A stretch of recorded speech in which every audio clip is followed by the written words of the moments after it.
గుంటూరు జిల్లా మంగళగిరిలో అక్షయ పాత్ర ఫౌండేషన్ కేంద్రీకృత వంటశాల మంత్రి నాదెండ్ల మనోహర్ ఆకస్మికంగా సందర్శించారు. పాఠశాల విద్యార్థులకు అందించే మధ్యాహ్న భోజన పథకం అమలు తీరు, ఆహార నాణ్యత స్వయంగా పరిశీలించారు.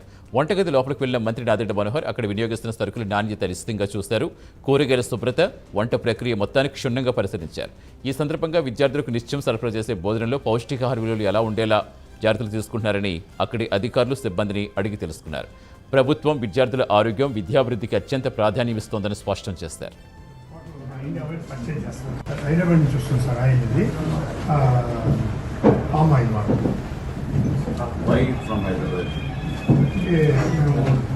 సిఎస్ ఉంటుంది సార్, అది పర్చేస్గా ఉంటుంది. టోటల్ మన ఇండియా వైడ్ పర్చేజ్ చేస్తాం కామన్గా. ఎక్కడైతే మనకి ఎవరైతే లో ఎల్వన్ వస్తారో లో కాస్ట్ వాళ్ళ దగ్గర కొంటాం సార్.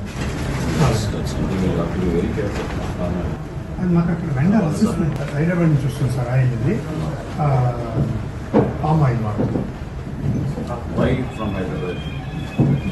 మేము సిఎస్ ఉంటుంది సార్, అది పర్చేస్గా ఉంటుంది. టోటల్ మన ఇండియా వైడ్ పర్చేజ్ చేస్తాం కామన్గా. ఎక్కడైతే మనకి ఎవరైతే లో ఎల్వన్ వస్తారో లో కాస్ట్ వాళ్ళ దగ్గర కొంటాం సార్.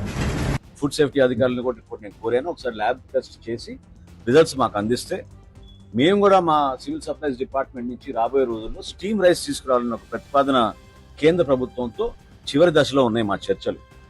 కేంద్ర ప్రభుత్వం అంగీకరిస్తే రాష్ట్ర వ్యాప్తంగా ముందుగా ఒక జిల్లాలో మేము ప్రారంభిద్దామని అనుకున్నాం. ఆ జిల్లాలో ప్రారంభించినప్పుడు మధ్యాహ్న భోజనానికి కూడా మేము తప్పకుండా స్టీమ్ రైస్ ఇస్తే బాగుంటుందని ఇక్కడ వారి జనరల్ మేనేజర్ గారు వారు సంప్రదించినప్పుడు చెప్పారు. సో తప్పకుండా ఆ మార్పు తీసుకొచ్చే విధంగా మేము ఆలోచిస్తున్నాం.